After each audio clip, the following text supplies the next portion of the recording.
After my death, 80-year-old Shinheji married his 78-year-old first love. That day, the finance professor who had been aloof and cold all his life showed a rare, indulgent smile. I am grateful to the years. I have finally married the girl I liked when I was young. Lovers who had been separated for over half a century finally reunited, their joy moving heaven and earth. Yet I, who had accompanied him throughout his life, was his original partner whose name left no trace. When I opened my eyes again, I found myself sitting on the cold floor, dressed in a provocative outfit, with his back turned to me. Shinheji's voice was as indifferent as a cloud. Jiangning, if this is really so important to you, we should just get a divorce. The child can stay with me. It won't affect your dating. 01. I stared blankly at his back. This familiar scene had also occurred in my past life. Back then, I was flushed with shame and indignation.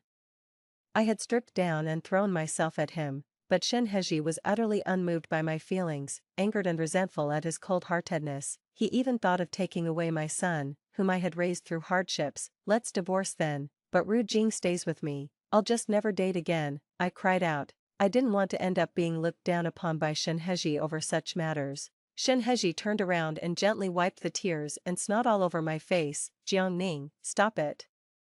How can I be assured and let you and our daughter go like this? He was always like this, heartless yet tender. I hated his cold aloofness, but I couldn't let go of his gentle and refined side. My wailing grew even louder. He shook his head helplessly and sighed deeply. Ning Ning, why don't you believe that none of this will affect my feelings for you? I naturally didn't believe him, but facing Shinheji's clear and sincere eyes, I couldn't help but wonder if I was indeed asking for too much.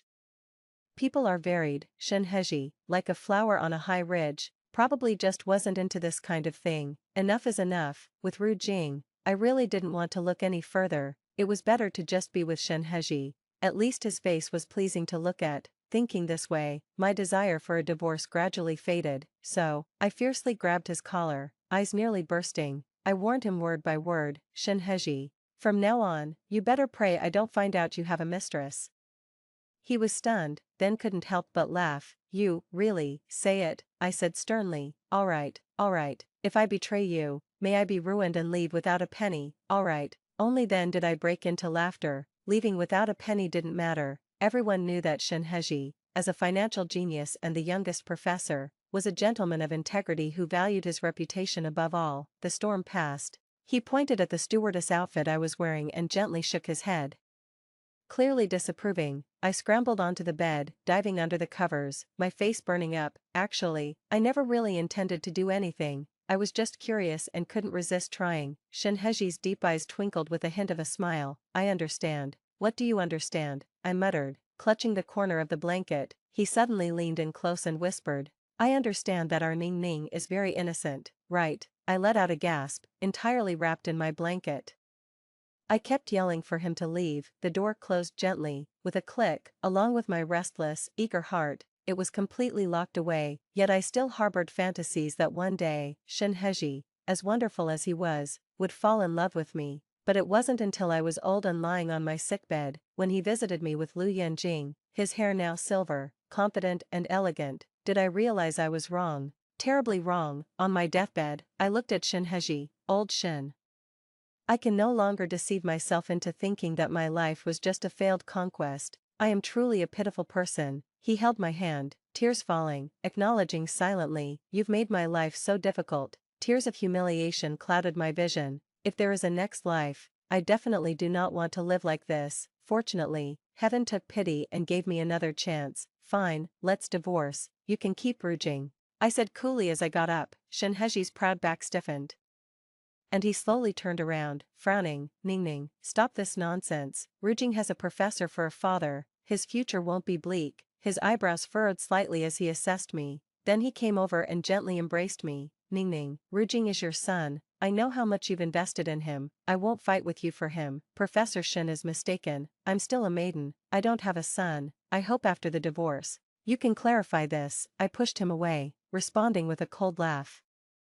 In my past life, for the sake of Shinheji's reputation, I remained a widow all my life. I also acknowledged the adopted Shin Ru Jing as our biological son, all for the sake of one day turning this illusion of a happy family into reality. Even in the long, tedious marriage, when I couldn't warm Shinheji's heart, I gradually shifted my efforts to raising Shinrujing, finding a new purpose. But I never expected Shinheji and his son to be so ruthless. They deceived me thoroughly, leaving me with nothing, even wanting to consume all I had. I remembered it even in death. In my previous life, after I learned of Lu Yanjing's existence, I called Shinrujing into the ICU alone, emphasizing over and over, he had to ensure my divorce from Shinheji was finalized before I closed my eyes. I wanted to clear my ties with him before I left. I didn't want to still be known as his wife after my death. I found it repulsive. I thought that this son, whom I raised and nurtured into a talented man, would understand me and fulfill my final wish. I gripped his hand firmly, filled with hope. Also, Rujing, you must personally cremate me and bury me in the Jiang family ancestral grave. Mom, you're so ill, don't think too much. Shinrujing listened silently, his expression troubled. Whether it's the divorce or not letting Dad handle your funeral, it will only make outsiders laugh at our family. My eyes widened. He looked at me helplessly, as if seeing a child throwing a tantrum. Both Dad and Aunt Lu are old, they want to spend their last moments with the ones they love. Let them settle this one regret. After all, because of you, they wasted their entire lives. Is this still my son? I can't believe it. So I widened my eyes and looked carefully. Now middle-aged, he wore gold-rimmed glasses just like Shinhee in his youth, and the more I looked, the more their eyes and brows resembled each other. In his cool and gentle demeanor, there was a hint of aloofness. Perhaps it was a moment of lucidity, but suddenly, a ludicrous and bold thought popped into my head. Rujing, you. I gasped heavily. Ha ha ha, why on earth this nonsense? Nonsense indeed. So his son with his lover has grown up this much. The machines connected to my body started to emit a sharp alarm. Shinrujing panicked and stood up to call for a doctor, but the ones who came in were Lu Yanjing and Shinhee. Mom, what are you doing here? He turned and instinctively exclaimed. It came out so naturally and familiarly. Lu Yanjing, ignoring the resistance from father and son, walked straight towards me. She sat by my bed, took my withered hand, and spoke calmly. Jiangning, I know you have many questions. You've raised Rujing so well. I definitely had to thank you personally. Yanjing, Rujing. My gaze wandered over the three faces. So that's how it is. So that's how it is. Lu Yanjing smoothed her white temples. Authoritative. You've spent your life doing good deeds. There's no need to make everyone look bad now, is there? Shinrujing mumbled and lowered his head, chiming in. Mom, think about your son too. My promotion evaluation is next month. Shinhee, feeling guilty, looked away. A man who had been upright all his life now couldn't even look me in the eye. Good. You're all so wonderful. After a while, coming to terms with it, I pounded the bed and laughed bitterly. My life, Jiangning, from beginning to end, was spent making wedding clothes for others. Even in death, I'm being manipulated by others. My death was silent, and my life details were deliberately obscured. The public only remembers the renowned finance expert Shinhee, who, after becoming a widower, reunited with his first love. This couple, separated for 60 years, finally tied the knot in the last stage of their lives, with no regrets and time well spent. The whole world cheered and celebrated for them, while I, who accompanied Shinhee for a lifetime and devoted my life to him, was merely a footnote in their love story, not even worthy of a mention by name. Occasionally when people mentioned me, they said I almost made them miss out on a lifetime together. After I agreed to the divorce, Shinhee said the same thing he did in his past life. Ning, why don't you believe that whether or not this is true, it won't affect my feelings for you?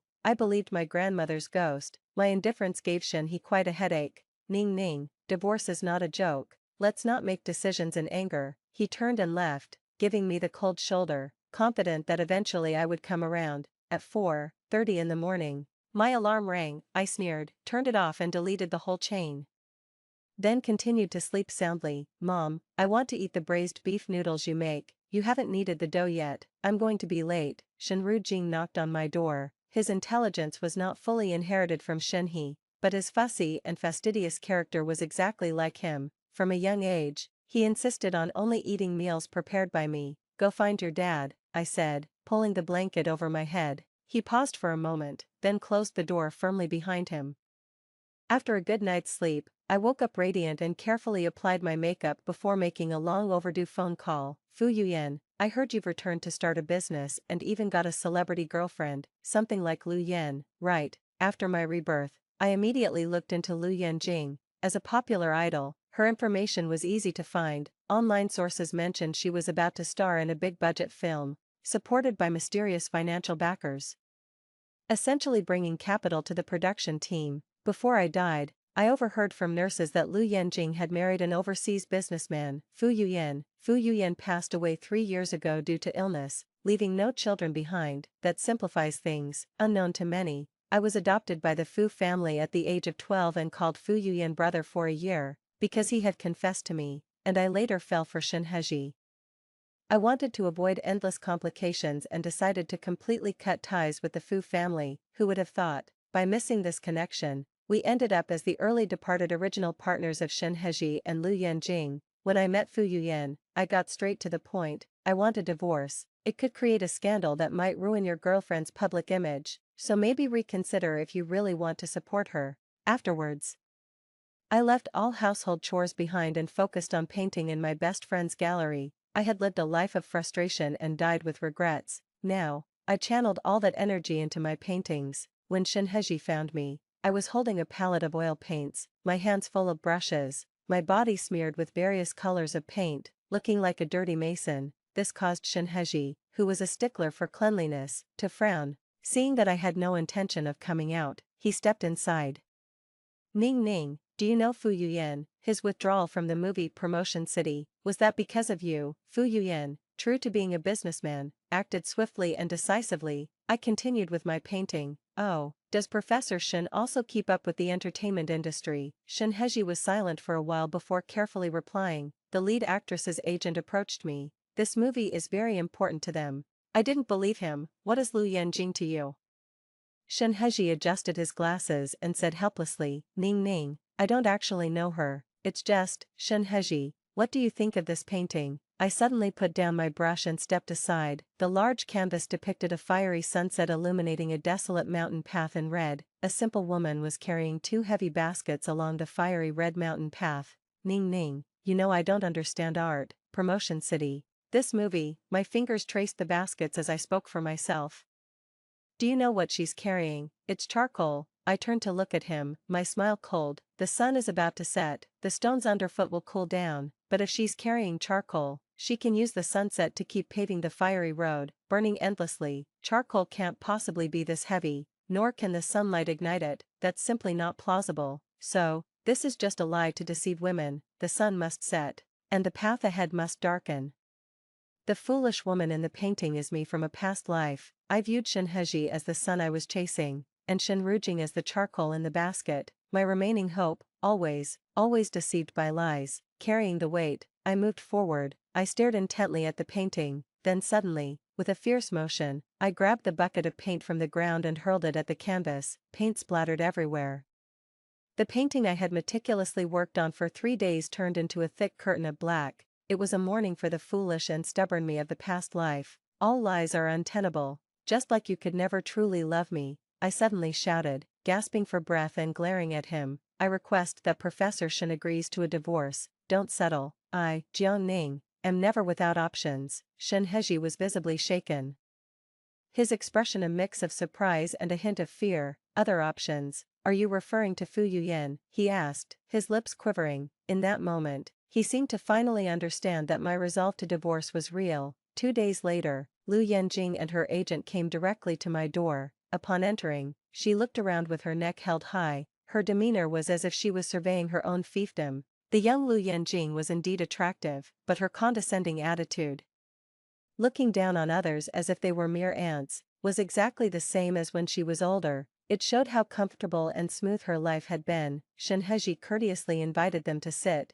taking the initiative to introduce us to each other. The once proud and talented professor, unblemished by the world, was now willing to play the obsequious mediator for the sake of his beloved, Mrs. Shin. What is your relationship with Yuyan? Lu Yanjing sat down with reserve, putting on airs. Oh, asking for favors yet not forgetting to maintain her stature. He once admired me. To him, I might be his first love, his unattainable love. I carefully observed her, responding deliberately and slowly. Her expression changed slightly. Shinheji, who was serving tea, suddenly paused and looked at me. Ning Ning, why haven't you mentioned this before? A good ex should be like they are dead, right? over the years, I've done quite well, haven't I, Shinheji?" The room fell silent. Only the agent let out a slight hiss. "Why then are you contacting him again and making things difficult for me?" Lu Yanjing was displeased, tossing her bag onto the coffee table, the metal zipper clanking heavily against the glass surface, sharp and grating. "Ah, truly assuming the role of the lady of the house." I glanced meaningfully at Shinheji. I intentionally said, "I heard he might be in a relationship. I wanted to see if he still can't stop thinking about me. If that's the case, oh, that would be problematic, absolutely ridiculous. Jiang Ning, you are already married, you even have an 8-year-old son." Lu Yanjing stood up, her white jade-like fingers pointing at me, visibly upset. I stood up and brushed her hand away unceremoniously, coldly saying, "So what if I'm married? Can't I still think about my first love?" "You, not only think, I can also make him stay loyal to me in frustration." "Are you biting me?" Lu Yanjing finally realized something was wrong.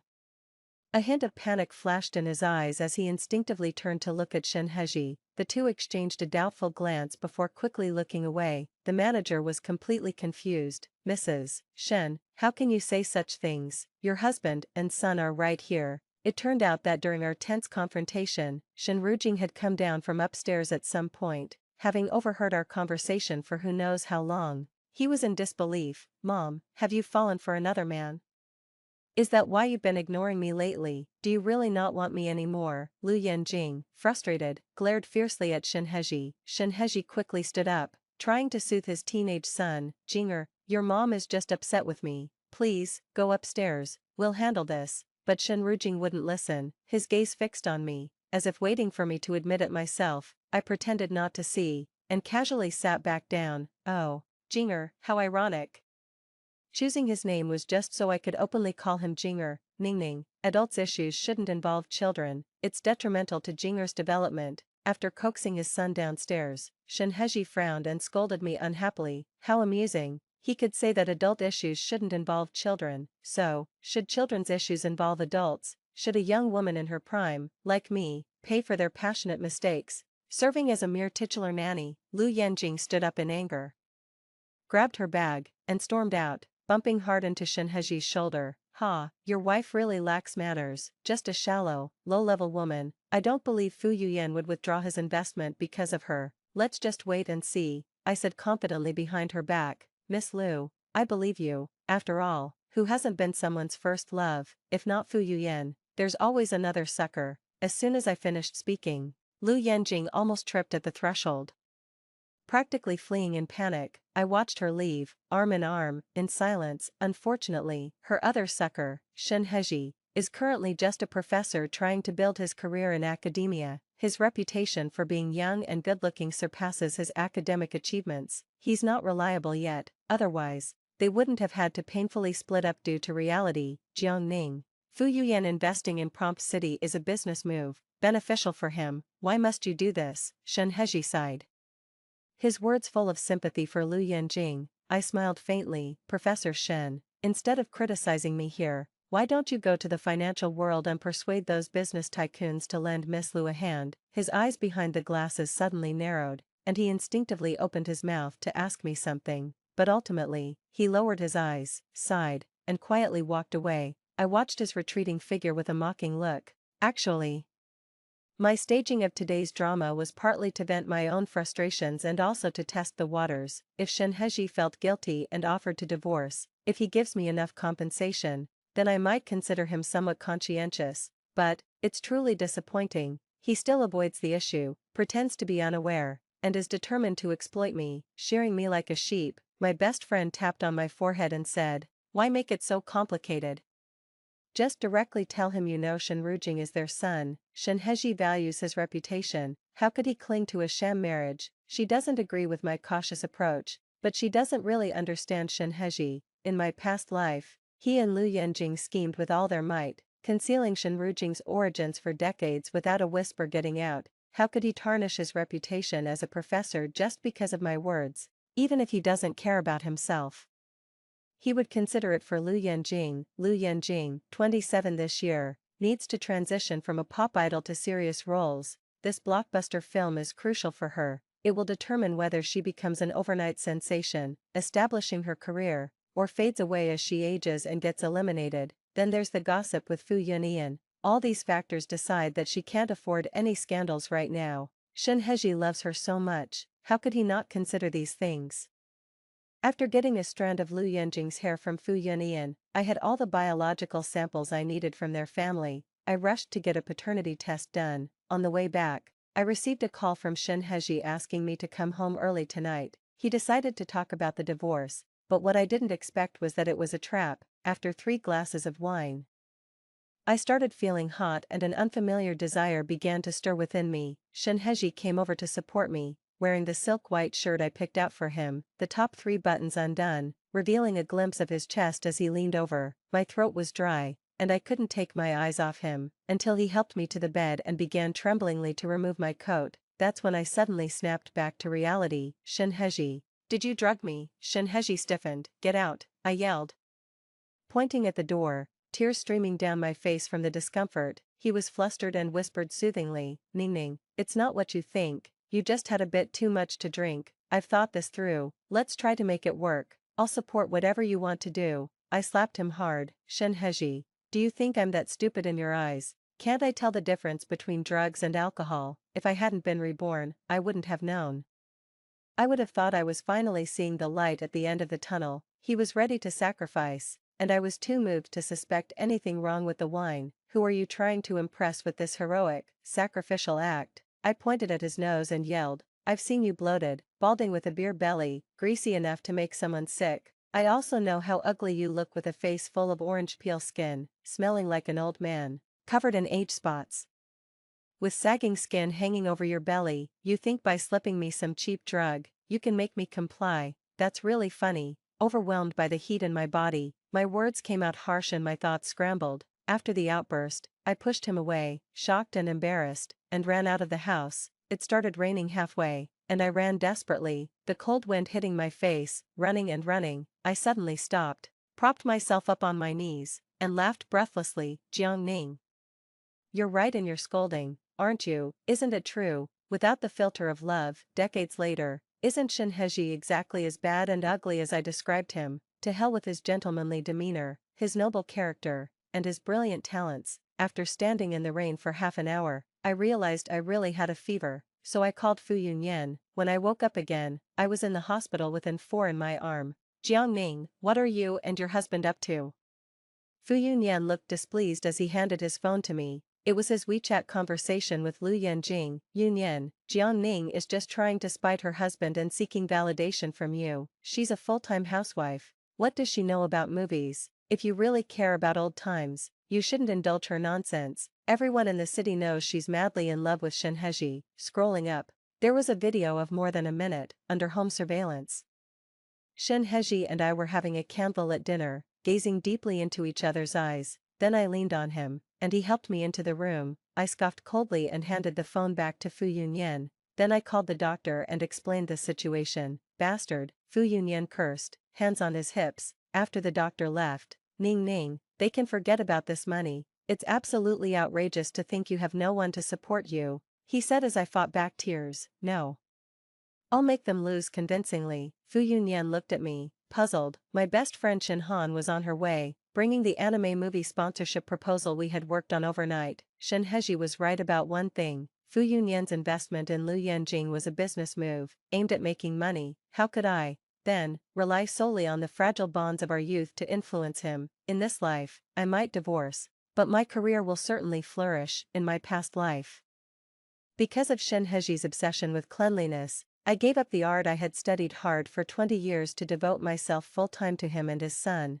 At that time, Shin Han had invited me to be the art director for her traditional Chinese-style animated movie. Considering Shin Rujing's busy school schedule and his inability to get along with the nanny, I had declined the opportunity. Now, I aim not only to be an art director but also a producer. Thus, regardless of Lu Yanjing's involvement, I am determined to secure Fu Yunyan's investment. The next day at the business cocktail party, Shin Heji and some industry bigwigs he had invited were persuading Fu Yunyan to continue investing in the movie Cui Qing. The director of Cui Qing was also present. I'm sorry, Director Zhou, but I've decided to invest in Director Chen's movie Neza instead. Which Director Chen? The crowd looked at each other in confusion. Chen Han and I entered, smiling, after a brief introduction. Everyone received a copy of the movie sponsorship proposal. After looking it over, several were genuinely interested. Naturally, Chen Han's movie had been a dark horse in her previous life, and now with my rebirth enhancing it, anyone with a slight understanding of movies would know it's a good investment. Thus, no one mentioned Lu Yenjing again. Feeling neglected for the first time, her eyes immediately reddened. Jiang Ning, let it be enough, to spite him. You've dragged so many people into your act, it's too reckless. I'm afraid you won't be able to end this smoothly. Shen Heji furrowed his brows and rebuked me in front of so many people. Then he turned to look at Fu Yunyan. Speaking earnestly, he said, President Fu, as Yenjing's boyfriend, you should know how important the movie siege is to her. I promise to handle things with Jiang Ning properly and ensure she won't be wronged. I didn't respond. Chen Han simply rolled his eyes in frustration. Shen Heji, Ning Ning has only been married to you for 6 years. Have you truly forgotten how profound her artistic achievements are? Fu Yuyan's expression darkened as he spoke bluntly. Jiang Ning isn't causing trouble. It's you who should go back to academia. You don't understand the film industry. Ignoring Shen Heji's displeased expression, he pointed at Lu Yenjing. Moreover, let me clarify one thing. My relationship with Miss Liu is purely professional. Professor Shen, you'd better understand your position before you speak. Lu Yenjing, who had been forcing a smile, could no longer hold it in. She set down her glass and quickly left the event. Overnight, she lost not only a major transformative production but also a powerful financial backer. And I haven't even played my trump card yet. Uncertain whether he was embarrassed or pained by Lu Yenjing's situation, Shen Heji hesitated for a moment before hurrying after her. The crowd looked at me with sympathy. I just smiled. I didn't take it to heart. On the day the paternity test results came out, Shen Heji returned home drunk. Professor Shen, who usually avoided socializing and despised the pursuit of fame, had set aside all his pride for the woman he loved, yet, he remained cold and aloof before me all his life. Staring at the report indicating a 99% probability of a biological father-son relationship, my heart still ached. I knew, it wasn't that I still harbored fantasies about Shen Heji, rather, I couldn't bear to admit that my life, in essence, had been worthless. The truth was brief, but to me, it represented over 40 years of enduring tough days and nights, of relentless hopes and fantasies, still gnawing at my nerves. As I opened the paternity report, I still fantasized, could it be that Shenru Jing was only Lu Yenjing's son, and the resemblance I saw as I neared death was merely a trick of my failing eyes? Now, utterly disillusioned, Shen Heji truly did not love me, not in the slightest. Throughout the long years, he never felt a man's instinct towards me. It would have been one thing if he had remained chaste, but he was indeed Shenru Jing's father. This realization trampled all my dignity as a woman into the mud.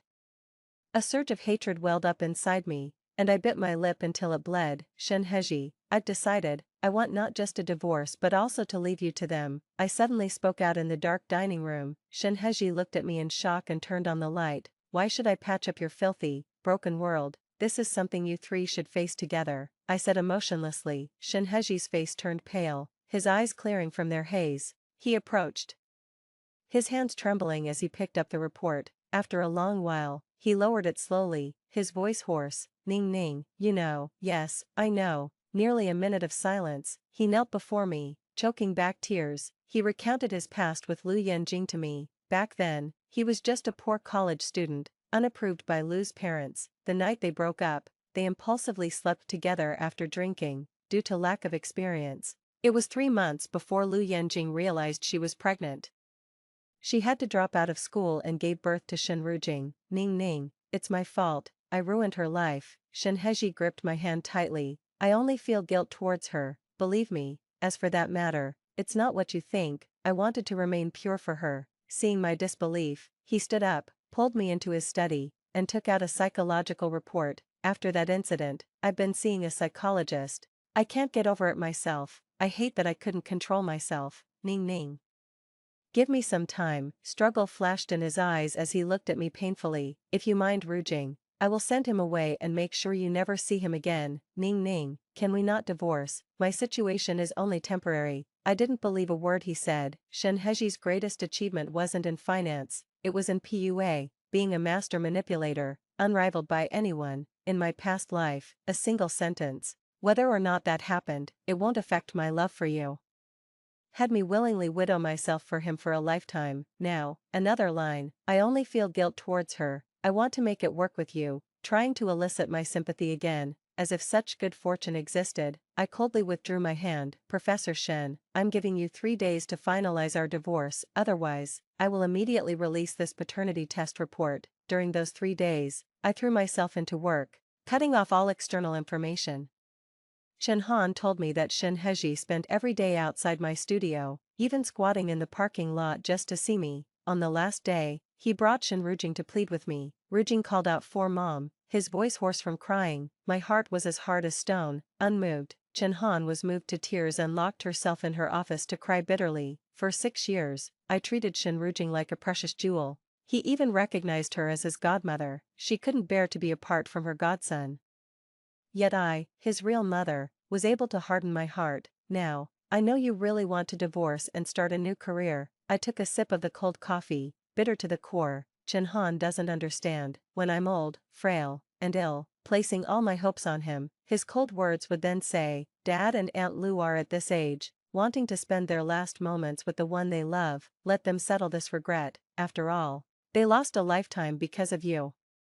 No one knew how desperate and chilled I was at that time. Everyone in the world could misunderstand me, even curse me, and I wouldn't blame them. But Shen Rujing, I cannot forgive. It was him who made me end up truly alone in the final chapter of my life, living as a complete and utter pitiful soul. When the time came, I duly arrived at the Civil Affairs Bureau. Shen Heji looked much paler and thinner, his lips covered in white dead skin.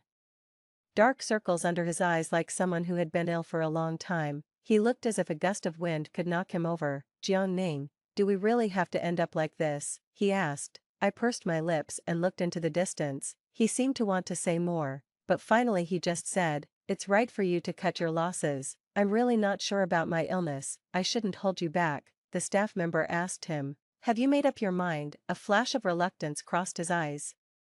Then he silently nodded. The stamp fell, permanently ending the twisted fate between us. Whether he truly didn't want to divorce or was afraid I'd reveal Shen Rujing's origins, I no longer wanted to pursue it. Leaving the Civil Affairs Bureau, Fu Yuxing's sports car was parked across the street. Before parting, Shen Heji spoke his final words to me. He said, Lu Yanjing was just a youthful impulse, a thing of the past. From now on, he would take good care of Shen Rujing and have no further involvement with her. His sincere and firm demeanor seemed entirely different from the 80-year-old Shen Heji. 6 months later, the film was released and achieved great success. At the celebration party, Fu Yuxing hugged me excitedly and spun me around a few times. Ning Ning, welcome back. This is the real you. I knew you would succeed, I screamed, dizzy and overwhelmed. Pounding on him, put me down. Haven't you made a fortune too?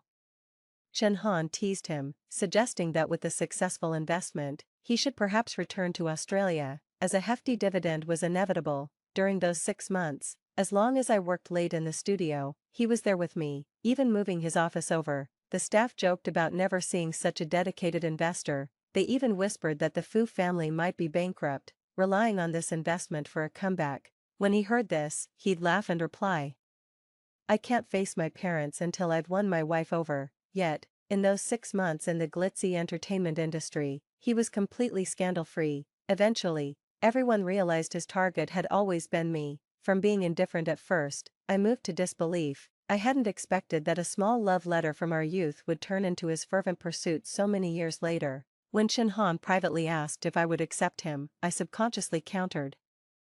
Does someone really love me? She paused, laughed, and tapped my forehead. My big producer, you're now worth billions. Are you kidding me? Then it dawned on me. Oh, here I am at 27, still harboring dreams and pursuits of love, full of vigor, believing in the echo of constant thoughts, not like in my past life, where after over 40 years in a loveless desert, I believed I wasn't good enough to be loved. Aimlessly toiling away my life, an elderly lady ended up with nothing, so I told Fu Yunian that it might take a long time for me to believe that he loves me. He said it was okay, he would wait. One day, Chen Han rushed into my office with a wedding invitation in hand. It's strange, Shen Heji is actually going to marry Lu Yanjing.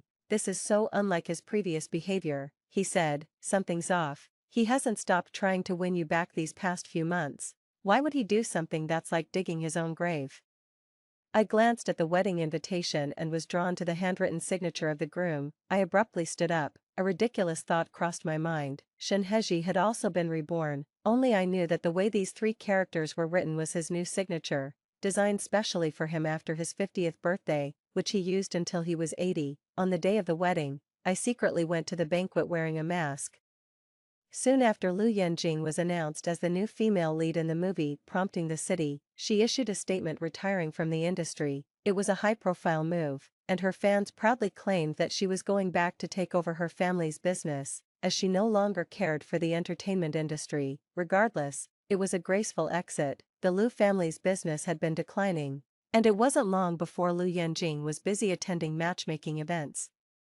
Though the candidates her father introduced were of questionable quality, which greatly dissatisfied her, the media often captured her leaving these meetings with a frown and in a huff, so before long, she went back to Shinheji. Now, Shinheji, as a renowned university professor with impressive academic achievements, was highly sought after following his divorce. For some reason, however, the two of them made no progress. When asked about his romantic life, Shinheji always openly stated he had no intention of remarrying. During the toast at the wedding, I saw Shinheji instinctively reach for his cane as he turned around, and I knew I was right. Some habits, etched deep in the bones, don't change overnight. Our eyes met. We recognized each other instantly. Outside the hotel in the parking lot, he stopped me. Regardless, Jiang Ning, thank you for letting things go, he said. His eyes were indifferent, emotionless. Certainly not the Shinheji who had been unable to let go at the time of their divorce. I responded with a light smile. No need, it was about time. He nodded, somewhat emotionally. Seeing your achievements today makes me happy for you. Thank you, I said. Then, we fell silent. That was normal. After all, that's how we had spent the past several years. As we were about to part, he suddenly mentioned that he didn't understand why his younger self had rejected Lu Yenjing. Marrying his first love should have been a regret he was eager to rectify. He still keeps your studio, all the things you left at home. Lu Jing told me that he accidentally damaged one of your paintings and got a severe scolding from him. Old Shinheji looked confused. Jiang Ning, I fell ill when I was 55, and the psychologist said I had forgotten many things. I wonder if it's related to this, I asked in surprise. You were sick, he nodded thoughtfully. Oh. I've been seeing a psychologist without your knowledge. So, did he change his signature not to change his style, but because of his amnesia? Fu Yuyan saw that I hadn't replied for a long time and came looking for me, running into Shinheji. Professor Shin, congratulations on your marriage. He casually put his arm around my shoulder, his congratulations lacking sincerity. Shinheji wasn't upset. He nodded and turned to leave. Even as he disappeared from sight, I watched his receding figure. Jealous, Fu Yuyan took my hand and we walked back, sourly remarking, what's so good about that old scholar? He looks like he's aging prematurely, all dull and lifeless. I couldn't help but laugh out loud. He continued seriously, don't doubt it, people like him might go bald in their early 40s. Don't be fooled by his refined appearance now. Once he puts on weight, he'll be greasier than anyone. He thumped his robust chest. Like me, I love to work out, don't dwell on things. I guarantee even at 80 I'll still make your heart flutter. His words made me laugh so hard I almost fell over. A thought crossed my mind. It seems that Shinheji really did suffer from dementia in his old age. A year later, I also went with Fu Yuyan to Australia to meet his parents. You're really heartless, cutting off contact just like that. Even though you're married, we're still your family. Auntie Fu hugged me and wept. Once back at home, with his family's support, Fu Yuyan no longer maintained the humble demeanor he had when pursuing me in China. That's right, this time returning to China, she was smart enough to contact me first to vent her anger. Otherwise, I definitely wouldn't have bothered with her. As if I don't have my own temper, he said proudly. Auntie Fu, trying to hold back laughter and tears, explained to me, don't believe him, he actually came back to see how you were doing. And what if I was doing well? I asked. Fu Yuyan's expression darkened. He gritted his teeth, knowing that you avoid me like a plague. If you were doing well, I definitely wouldn't appear before you and bother you. I watched him quietly until my eyes were red, unable to hold back any longer. He came over in a fluster trying to console me. It's my fault, I shouldn't have said that, I deserve to be punished. With a cry, I threw myself into his arms, sobbing heavily. In my past life, he must have come to see me too. Seeing how I loved Shinheji madly, devoted myself entirely to family and our son, and gave up my own painting and future prospects willingly, so, he silently returned to Australia, cooperating with me, not disturbing me. After confirming my relationship with Fu Yuyan, I returned to the country. Chen Han was planning a new movie, and I needed to go back to help her with the preparatory work. After the meeting, we had a moment to relax and drank a cup of coffee. She told me that during the months I was in Australia, Shen Heji and Lu Yanqing's married life was chaotic. She reveled in the drama. That child, Lu Yanqing. We all know how difficult he is to manage. Lu Yanqing is another high-maintenance lady who doesn't lift a finger at home. I can almost picture it. Shen Rujing, finicky and obsessive about cleanliness, dislikes having strangers at home. Lu Yanqing, proud like a little princess, doesn't bother with household chores. Shen Heji, engrossed in his research, loves silence, and expects to be waited on hand and foot. What kind of life does this family of three lead? Chen Han chuckled as he pounded the table. You wouldn't believe it, but now everyone at University A, both faculty and students, knows Shen Heji isn't up to mark. Lu Yanqing ended up a widow right after getting married and is furious. She didn't even bother to save face for him. Shen Heji, once placed on a high pedestal, has been hilariously knocked down. I just smiled faintly at this. Chen Han also mentioned that during their arguments, Shen Heji would sigh, saying that Lu Yanqing couldn't compare to me. Unconvinced, Lu Yanqing methodically listed my dozens of virtues, leaving Lu Yanqing so angry she didn't return home for half a month. Now everyone is guessing when these two will finally divorce. Meanwhile, a certain man, overwhelmed with official duties abroad, overjoyed to hear about Shen Heji's inadequacies, hurriedly called me to confirm the news. I simply ignored him. After the movie wrapped up, Lu Yanqing found me, her former glory gone. She slumped down and threw a divorce certificate at me. Jiang Ning, did you do this on purpose, raising those two to be so critical? Were you trying to get back at me? I stirred my coffee gently. I've taken such good care of your son. And this is your attitude? She was taken aback. You're so dedicated. Why not just live well with them? Why come and disrupt my life? If it weren't for you, I wouldn't be in this situation. Do you love Shen Heji? I asked. She replied irritably, I love Fu Yunian. Shen Heji and I were never meant to be. I understood, whether to love or not, for her and Shen Heji, was a choice of convenience at the moment. They are both selfish, loving only themselves. If they loved each other, why could they endure half a century without contact, without missing each other, and peacefully live their own married lives? If they didn't love each other, why did they immediately reunite like passionate lovers as soon as their respective spouses passed away, as if they couldn't bear to be apart even in death? Now I understand. For decades, they stayed out of each other's lives because each had someone else to share their burdens. They couldn't give up the benefits and convenience. Their reunion and continuation of their past relationship was merely due to loneliness.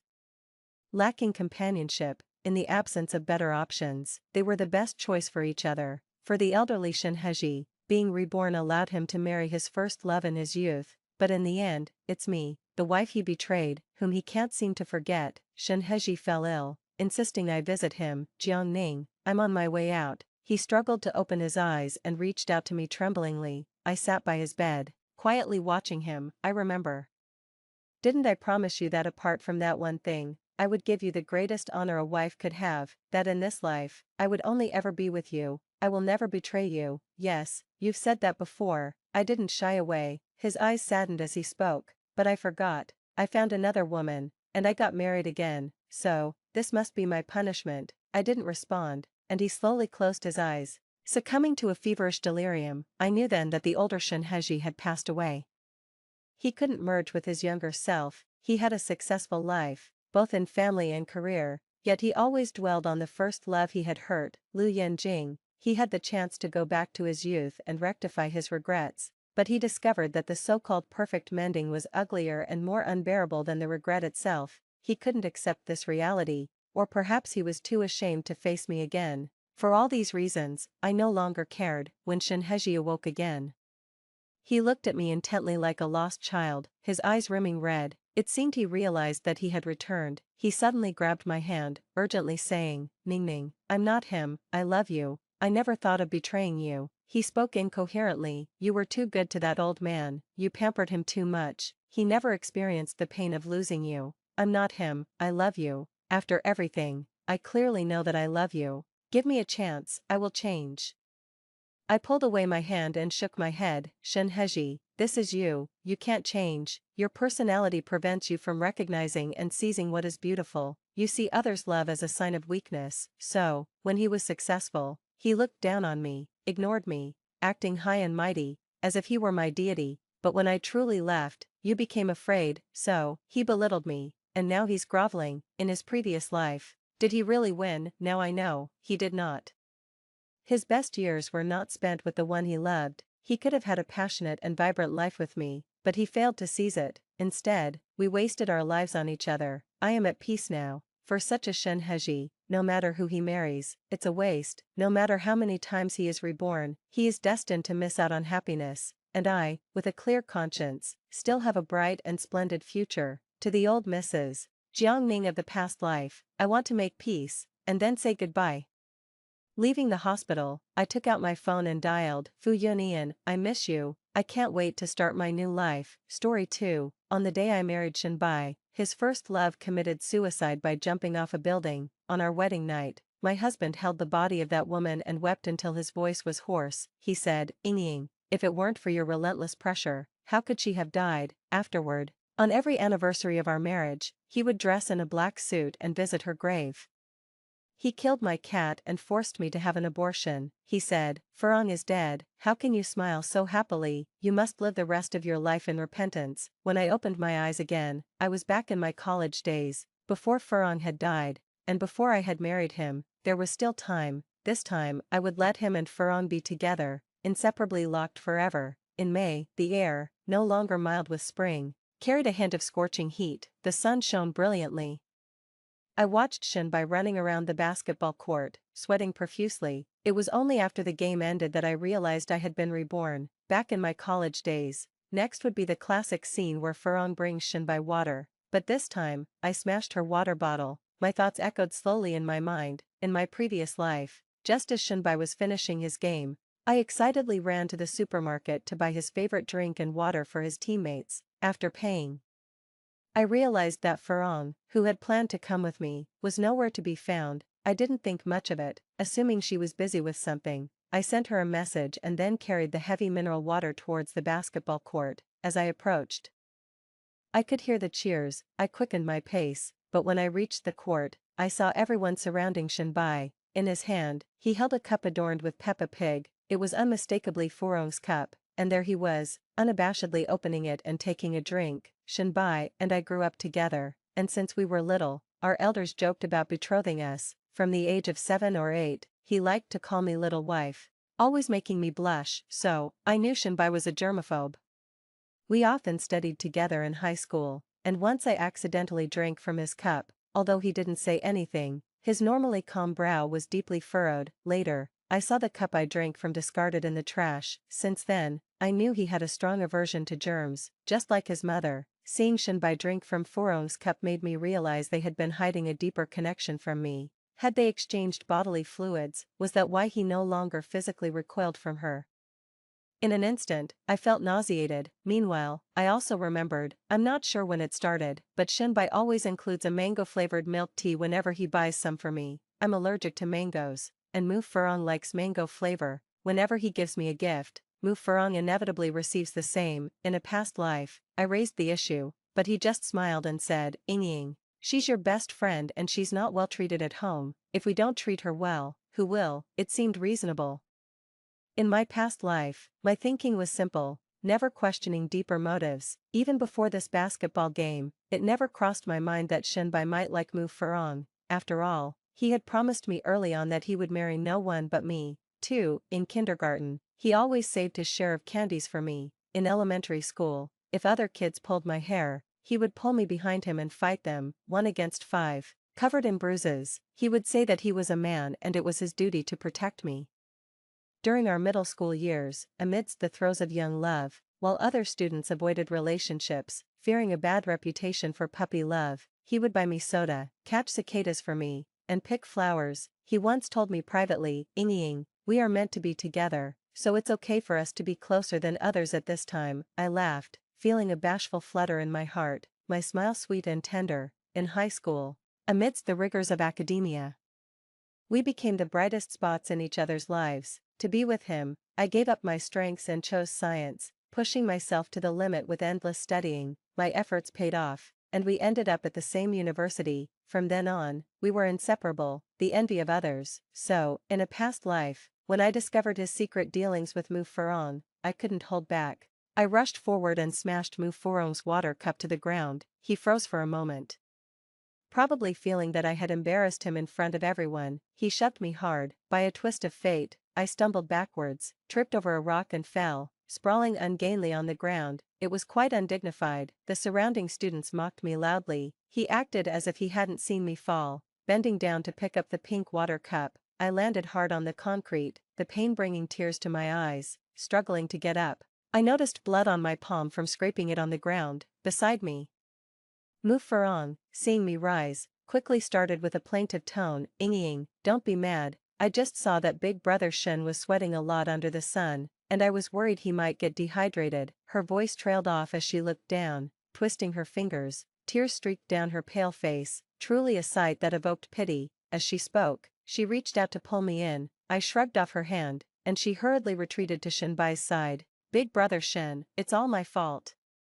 I shouldn't have offered you my water bottle. I saw you sweating a lot. I'm sorry." She continued to apologize. "Please don't be angry with Sister Inging. It's all my fault. I didn't think it through." Shinbai remained cold-faced, relentlessly insisting that I apologize to Mufuron, accusing me of being unreasonable. He even questioned me. "What's wrong with taking a sip from someone else's water bottle? Do you want me to die of thirst?" "Ying, I really didn't know you were so petty.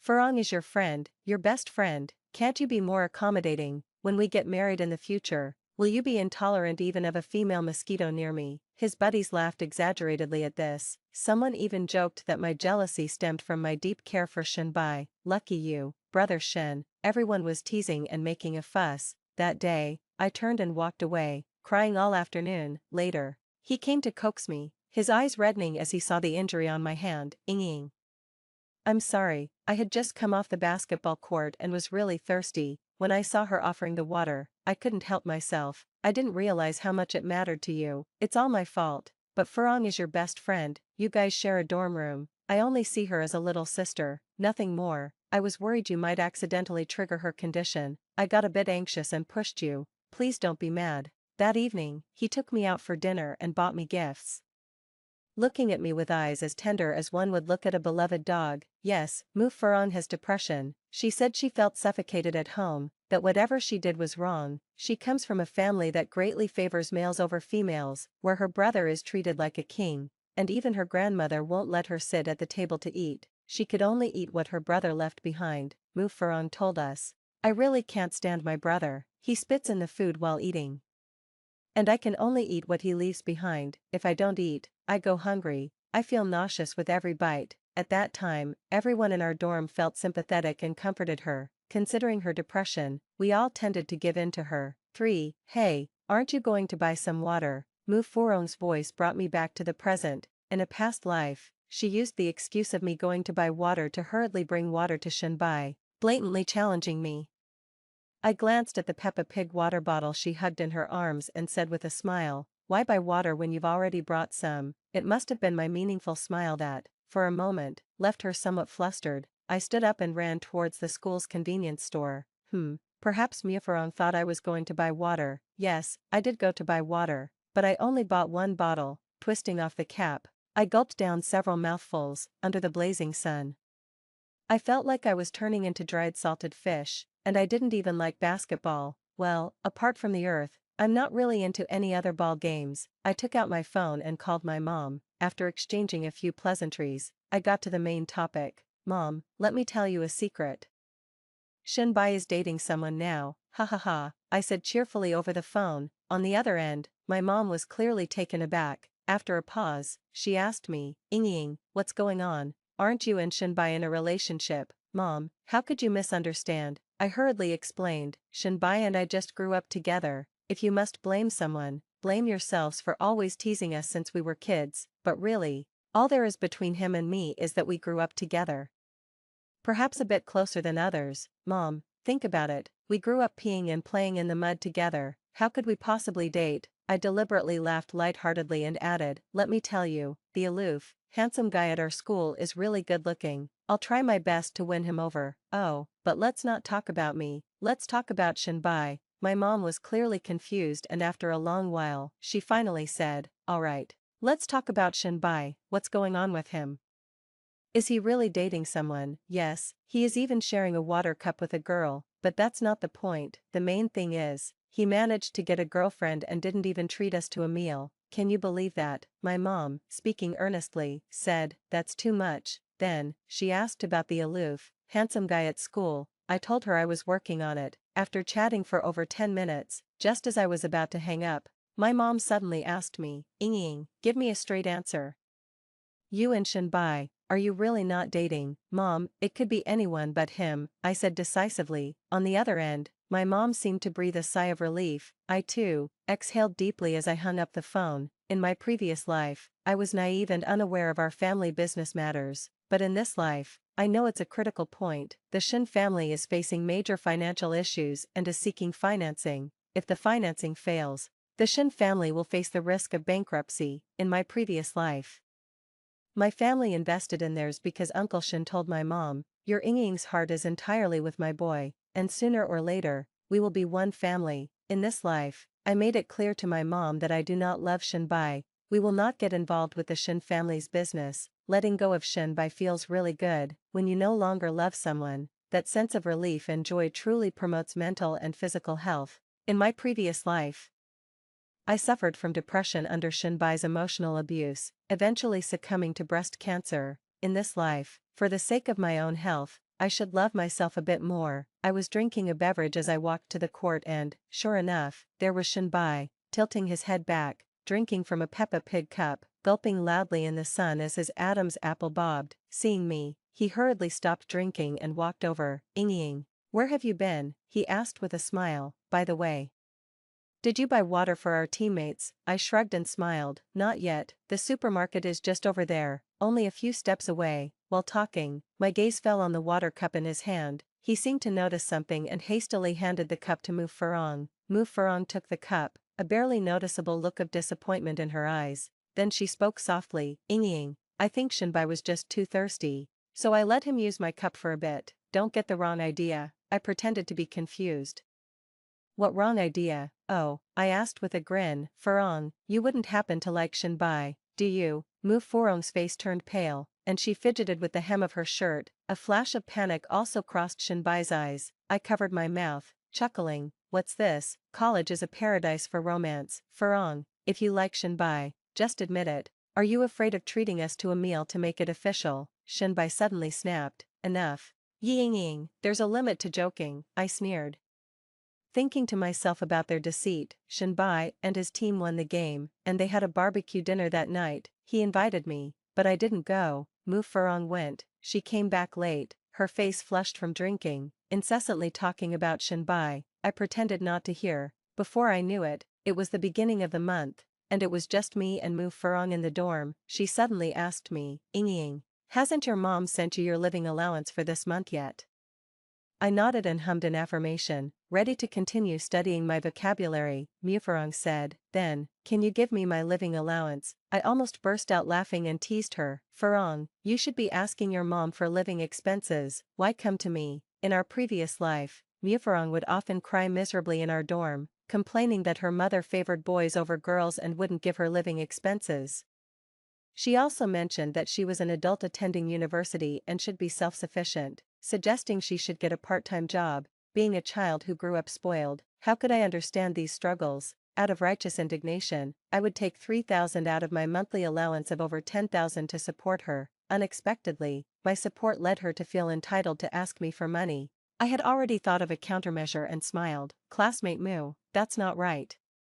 Initially, I helped you because I could afford it, and because we shared a dormitory. Supporting you was out of friendship, not supporting you is my right. After all, my family isn't running a charity. Now, I've fallen for a guy. I pretended to be infatuated, holding my cheeks in my hands and looking sorrowfully dreamy at a 45-degree angle. I want to save some money to buy him a gift and then confess my feelings, I said. Mu Furong was planning to act pitiful and ask for support.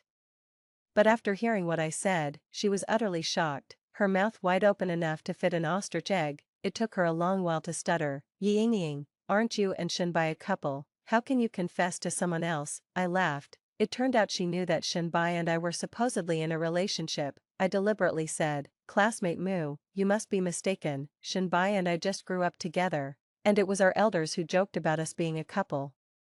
How does that make us a couple? If anything, blame Shinbai for having no sense of boundaries, which caused no boys to pursue me in university. I think I should keep some distance from him in the future. Look, I didn't even go out to dinner with him after he won his last match. With that, I threw my arms open dramatically and exclaimed, sweet love, here I come. Initially, Mufurong looked upset, but then she burst into laughter, seemingly overjoyed. Ha! She probably thought that without me in the picture, Shinbai was all hers, and she could marry into a wealthy family. That afternoon, Shinbai called me to meet at the school's cafe. I went, ready to clear things up. After sitting down at the cafe, he got straight to the point and asked me, Ying, what are you trying to do? What? I feigned ignorance and asked, Shinbai, just say what you need to say. We've been together for so long, and now you suddenly go silent. You tell me you want to date a guy, that you like someone else. His voice rose sharply. This caused many in the cafe to look our way, gearing up to catch the latest gossip. With a calm smile, I responded, Shinbai, when have we ever been in love? Just because our elders joked about it a few times. Or because we've known each other since we were kids, you thought it was love. He suddenly stood up, pointing at me, and said, Ying, you're just a flirtatious woman. I've loved you wholeheartedly, pampered you, since we were kids. I picked flowers and caught cicadas for you, fought for you, helped you with your studies, and now that we're in college, you just plan to erase all that. He was extremely agitated, even shouting, classmates, won't you judge this for yourselves? The cafe, being on campus, was quite crowded. I stood up and from my bag, I took out a few items and threw them on the table. Shinbai, don't act like you're so devoted. What about the time you and Mu Furong were in a hotel room exchanging intimacies? Why don't you mention that? If we were really dating, would that not be considered cheating? I thought, since we all grew up together, I could forgive you for not liking me and liking another girl. So, what now? Am I the flirtatious one? Can't control your own desires, slept with another woman, and you have the audacity to call me flirtatious. While speaking, I threw a stack of indecent photos onto the table and the floor. Grabbing my bag, I turned and walked away. After I was reborn, I immediately hired a paparazzo to keep an eye on Shinbai and Mu Furong, obtaining photos of them together. In fact, these were not intended for Shinbai. After all, he's not married, nor is she. His cheating is his own business. I just need to be clear about it, not blinded by love like in my previous life. I needed solid evidence to quietly show my parents, to let them know that there's no future between me and Shinbai. No matter what the Shin family says, they should not invest in them. This time, I definitely won't let Shinbai use the family company to bind me for life, nor will I allow him to qualify as the CEO of the group. By evening, the whole school was abuzz with the gossip about Shinbai from the finance department, playing two sides. Hey, did you guys hear? Yes, from your finance department, really good at scheming, hooking up with another girl while still blaming his childhood friend and girlfriend for fancying someone else. Wow, that's explosive. I dug it up. The affair is with someone named Mu Furong, who's even in the same dorm as his childhood friend. You like Shinbai, and I have no objections to your relationship, but that doesn't stop me from despising you deep down. I don't want to see you. Strawberry Roll quickly pulled me aside and said, Ying, let's go. Don't mind her. Mufurong's eyes reddened. On the verge of tears, she loudly said, you all just favor the rich and despise the poor, seeing my family has no money. You all fawn over Ying. Iris glared at her fiercely and said aloud, you're broke and still you managed to steal someone's boyfriend. With that, she turned and walked away. In fact, after the affair between Mufurong and Shinbai was exposed, they openly became a couple. It's unclear what set Mufurong off. She started to pick fights with Shinbai, demanding this and that, always comparing herself to me. She scoffed at clothes worth a couple of hundred yuan for being downmarket, despised non-branded bags as being unsuitable to carry, and criticized jewelry bought from Taobao as trash. She wanted clothes worth thousands, bags worth tens of thousands, and jewelry made of gold, jade, and pearls. Shinbai had a decent amount of pocket money, but he often needed it to entertain his friends lavishly. while it was fine for him to buy small gifts for Mufurong, spending hundreds or occasionally over 1,000 yuan. Buying luxury items like tens of thousands worth of bags or gold bracelets was beyond his reach. He began borrowing money from friends and making excuses to ask for more from his family. Initially, the Shin family was unaware of Shinbai and Mufurong's relationship. The Shin family's finances were in deep trouble, facing the risk of bankruptcy. Shin's father started raising funds everywhere. Naturally, in such situations, close friends and family are the first ones considered. The Shin family had approached my family early on, but my parents, being cautious about business matters, decided to wait and see. Later, after my mom told my dad about Shinbai and Mufurong's affair, my dad was very annoyed and instead invested in another project. I knew that project, from my past life experiences, it was a real cash cow, so I subtly hinted this to my mom. My parents, being astute, assessed and then invested in this project. After learning this, Shin's father came to our house, inevitably reproaching my parents, accusing them of forgetting past friendships and not helping him out. My dad just smiled ambiguously. Then, Shin's father couldn't help but complain about me. Olji, I know my family's finances are in trouble, facing the risk of bankruptcy, so you're reluctant to invest, but think about it, your Ying's heart is all for my son. The Yi and Shin families, sooner or later, will be one family. What's the use of holding on to your money? Listen to that. Is that something one should say? In other words, it's like saying, your daughter loves my son, and since you only have one daughter, all your assets will eventually belong to my son. Whether you give it sooner or later, you'll have to give it. Why hold on to it? To put it bluntly, it's nothing short of extortion. Upon hearing this, my mother couldn't hold back and scoffed coldly. Old Shin, since when has Ying ever liked your boy? They are just two kids who grew up together and went to school together. Don't you dare tarnish my Ying's reputation, and to top it off, your boy has already been dating someone in school. Oh, and I heard she's mentally ill. Shinbai sure has some peculiar taste. As she spoke, my mother threw a stack of photos she had received from me at Shin's parents. Instantly, the expressions on the faces of the elderly Shin couple changed. The Shin family's financing failed, their bank loan was due, and they were sued by the bank. Not only were the Shin family's assets frozen, but their real estate was about to be auctioned off by the court as well. Shinbai was unaware of all these events. Mu Furong, in her desire to marry Shinbai and now without me as an obstacle, was thus doubling her efforts, gently coaxing him with tender care. This greatly satisfied Shinbai's pride and machismo on a certain level. However, the good times didn't last. Just when Mu Furong thought that her relationship with Shinbai was set in stone, Shin's mother found the school and came straight to our dormitory. She slapped Mu Furong across the face upon seeing her. Then, Shin's mother grabbed Mu Furong's hair and started beating her brutally. I'll beat you to death, you shameless tramp, you little vixen. Shin's mother cursed and yelled. Mu Furong was beaten to tears. Initially unaware that the fierce old woman was Shinbai's own mother, the situation escalated until the head of the student affairs office had to intervene. It got to the point where we had to call the police. Of course, I also called Shinbai to come over. Only then did Shin's mother stop, and both parties began to mediate. Since we were all from the same dormitory, we went along too. Shin's mother kept insisting that her son and I were the real couple, blaming Mu Furong for seducing her precious son like a siren. I couldn't help but scoff internally, blaming Mu Furong. Why didn't she blame her son for not being able to keep his pants zipped? In a previous life, she used the same tactic to manipulate me, saying that Mu Furong was the one who truly loved her son and would die for him, and me, having won her son's heart, why didn't I cherish him? In that previous life, I was foolishly in love, thinking Shinbai was perfect. The mistake was mine and Mu Furong's, not his. Brains are a good thing, but if you're blinded by love, you might as well not have one. The police asked me what happened. How would I know? So, I said, Shinbai and I grew up together, and when we were kids, our parents used to joke and tease us about each other, but now that we've grown up, he has fallen for Mu Furong, and I've fallen for someone else. We have nothing to do with each other. That's common knowledge around our school.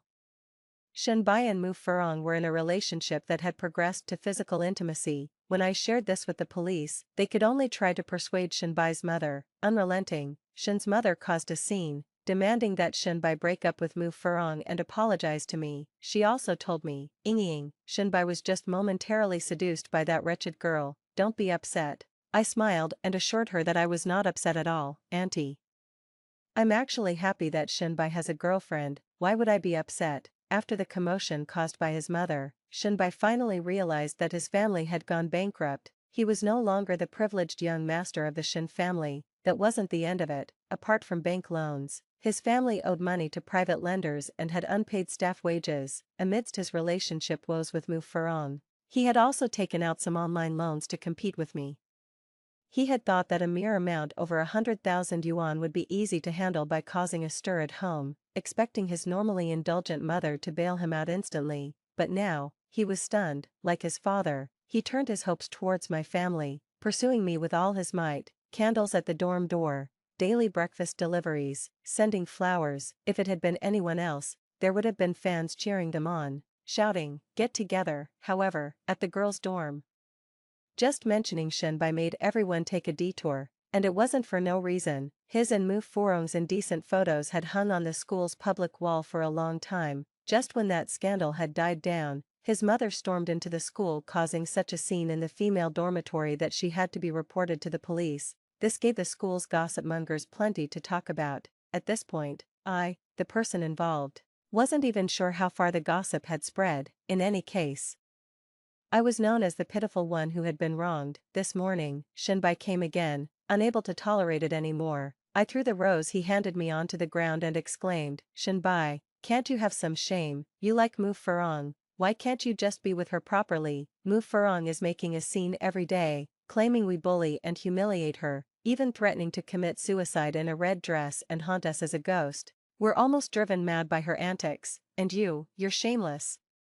I have my dignity, and I want to pursue other guys. Your behavior is essentially harassment, you know. If you keep this up, I'm calling the police." Shinbai stared at me, his expression complex. I didn't bother with him further and hurried off to class with my roommates. These past few days, it wasn't just Shinbai causing trouble, Mu Furong was too. She said to me, "Ying, since you don't like Shinbai, why can't you let us be? We are truly in love, please.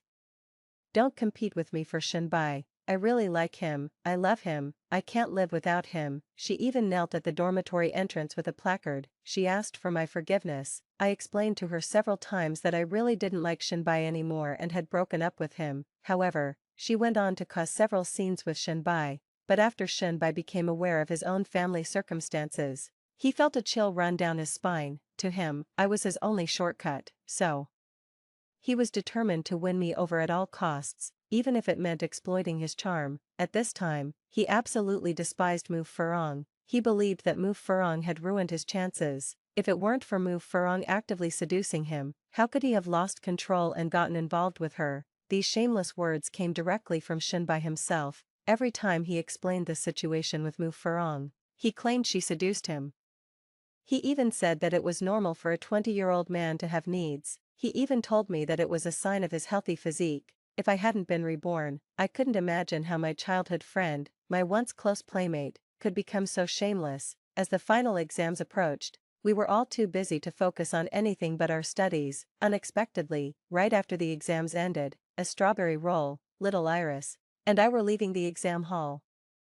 We heard someone was threatening to commit suicide on the rooftop of the shopping mall across from us. She was even wearing a red dress. Apparently, she couldn't handle being dumped after a romantic relationship. Something felt off, so I hurried with Strawberry Roll and Little Iris towards the mall. It can't be, can it? That foolish woman wouldn't really commit suicide, would she? Strawberry Roll, panting from running, cursed.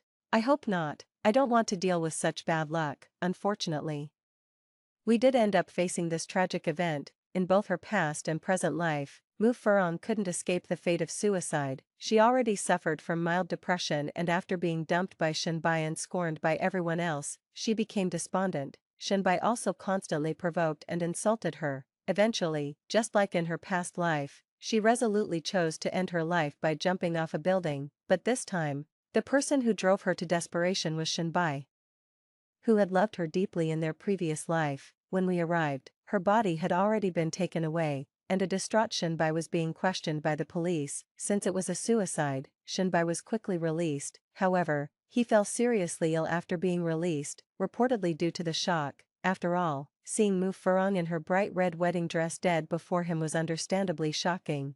But after recovering from his illness, Shinbai began to talk nonsense.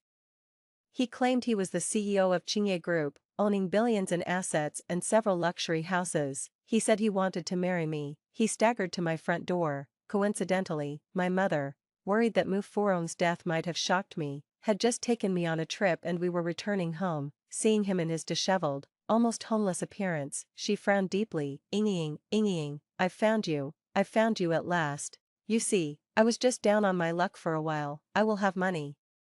Truly, do you believe me? No, that's not right. At this point, he shook his head and said, marry me, Inging, this time, I will truly cherish you and never let you down. I was really just deceived by Mu Furong. I called security and had him thrown out. Shinbai went mad. To pay for his medical treatments, Shinbai's parents worked everywhere and borrowed money. Life became even harder and more unbearable. Of course, all these had nothing to do with me or my family anymore. A year later, at the business cocktail party of Chingye Group, I ran into Suyi, the aloof school heartthrob who I often jokingly mentioned to my mom, holding a glass of red wine. He smiled with a refined elegance. Miss Yi, I heard from your aunt that you've admired me for a long time, he said, as he confidently presented his business card QR code on his phone. I felt so awkward I could have dug a castle with my toes. Girls at school who admired him could line up all the way to the Atlantic.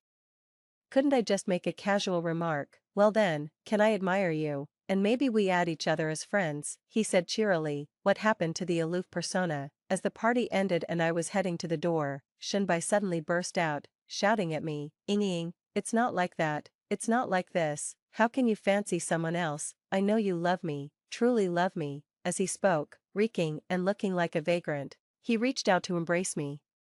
Because of his beggar-like appearance and the stench he carried, security dragged him away. I walked up to him and just looked at him, and after a long while, I finally said, Shinbai, this time, Ying, have absolutely nothing to do with you, neither does Chingye Group have anything to do with you. Life without you is truly too joyful. I can live happily every day, and as for you, Mu Furong died because of you, in past and present lifetimes alike. You should spend your life repenting in poverty. He stared at me with his mouth agape. Ignoring him, I turned and walked towards the bright future that awaited me.